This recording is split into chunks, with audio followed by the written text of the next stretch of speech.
Assalamualaikum warahmatullahi wabarakatuh. Perkenalkan, nama saya Anissa Nurcahyani, NIM 6323082, kelas 633B04. Di sini saya akan presentasi mengenai artikel kasus korupsi ex-Dirut Pertamina Luhur Budi Jatmiko.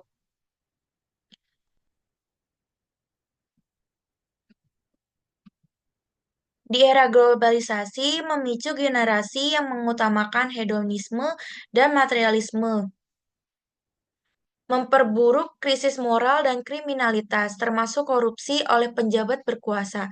Salah satu kasus korupsi terbaru adalah penetapan Luhur Budi Jatmiko, mantan Direktur PT Pertamina dari tahun 2012 hingga 2014. Kasus tersebut bermula saat penyusunan anggaran dalam Rencana Kerja dan Anggaran Perusahaan atau RKAP PT Pertamina Persero tahun 2013 senilai 2,7 triliun rupiah. Pada Juni 2013 sampai Februari 2014, Pertamina telah membeli tanah sebanyak 4 lot. Tanah itu dijual seharga 35 juta per meter persegi. Nilai itu di luar pajak dan jasa notaris atau PPAT yang totalnya sebesar 1,6 triliun rupiah dan diduga melanggar aturan mengakibatkan kerugian negara sebesar 3,348 miliar rupiah. Dalam penyidikan sejak 2018, polisi memeriksa 84 saksi, 5 ahli, dan menyita 612 dokumen. Luhur dijerat pasal 2 dan 3 UU Pemberantasan Korupsi. Definisi korupsi. Korupsi artinya segala macam perbuatan tercela seperti yang dikatakan Andi Hamzah. Korupsi artinya korupsi, keburukan, kebobrokan, ketidakjujuran, penyuapan, maksiat, penyimpangan dari kesucian, perkataan atau ucapan yang menghina atau mencemarkan nama baik. Sementara itu, menurut Undang-Undang Nomor 20 Tahun 2001 tentang Pemberantasan Tindak Pidana Korupsi, tindak pidana korupsi mencakup segala perbuatan melawan hukum, yaitu perbuatan yang dilakukan untuk kepentingan diri sendiri, untuk kepentingan diri sendiri atau orang lain, atau suatu perusahaan yang menyalahgunakan haknya, kedudukan atau kedudukan kekuasaan, peluang atau sarana yang dapat merugikan keuangan negara atau perekonomian negara. Selanjutnya, jenis-jenis korupsi terdapat terbagi menjadi 7. Yang pertama, merugikan keuangan negara, meliputi penyalahgunaan wewenang dan tindakan memperkaya diri yang merugikan negara. Yang kedua, suap menyuap, termasuk memberi atau menerima suap oleh pegawai negeri, hakim, atau advokat.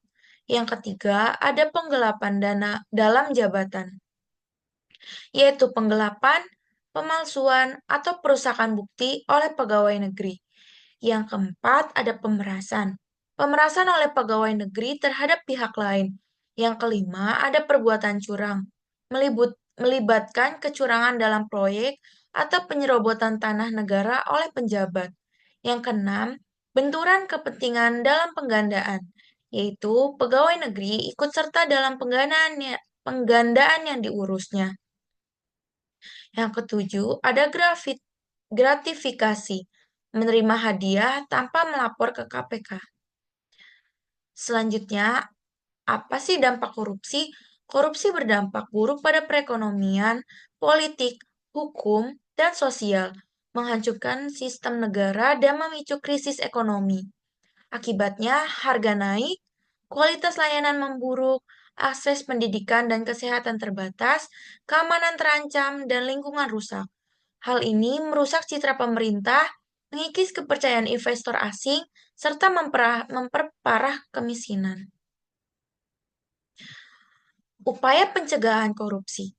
Pencegahan korupsi tidak hanya fokus pada penindakan, tetapi juga pencegahan melalui pendidikan. Pendidikan anti korupsi harus dilakukan sejak dini, di sekolah, keluarga, dan masyarakat. Mengintegrasikan pengetahuan, sikap, dan keterampilan. Penanaman nilai anti korupsi akan membentuk benteng moral melawan perilaku koruptif. Strategi pencegahan ini dapat dilakukan melalui kegiatan masyarakat, penyuluhan, dan workshop untuk meningkatkan kesadaran publik akan bahayanya korupsi yang merugikan negara. Selanjutnya, ada faktor-faktor penyebab korupsi. Ada dua faktor. Pertama, faktor internal. Yang pertama, ada keserakahan pelaku yang sudah berkecukupan namun ingin lebih.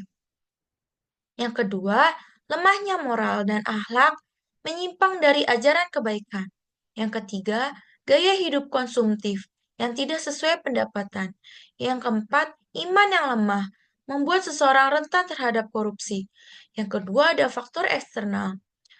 Isinya yang pertama ada ekonomi, yaitu pendapatan yang tidak mencakupi mendorong korupsi sebagai jalan pintas. Yang kedua, dalam organisasi, yaitu sistem yang lemah, kurangnya akuntabilitas, dan keteladanan pemimpin memicu korupsi. Yang ketiga, ada dari politik, yaitu instabilitas politik, suap, dan persaingan politik menyebabkan korupsi, terutama di kalangan elit. Yang keempat, ada perilaku masyarakat, yaitu pembiaran dan sikap permisif masyarakat memperkuat budaya korupsi. Kesimpulan dari presentasi saya, korupsi merupakan masalah yang sifatnya sangat kompleks, sehingga memerlukan pemecahan secara sistematik dalam berbagai bidang. Tindakan korupsi ini juga semakin banyak yang melakukan, terutama tokoh-tokoh pemerintah. Maka dari itu, perlu dilakukan upaya pencegahan korupsi, strategi penanganan korupsi, atau upaya preventif atau pencegahan tindak pidana korupsi dapat dilakukan melalui berbagai kegiatan dalam masyarakat, serta penyuluhan atau sosialisasi anti korupsi oleh lembaga-lembaga terkait. Sekian dari presentasi saya mau mengucapkan hindari korupsi, dekatkan diri dengan Tuhan, memperbanyak amalan, korupsi tidak akan membuat hidupmu bahagia. Sekian dari presentasi saya. Assalamualaikum warahmatullahi wabarakatuh.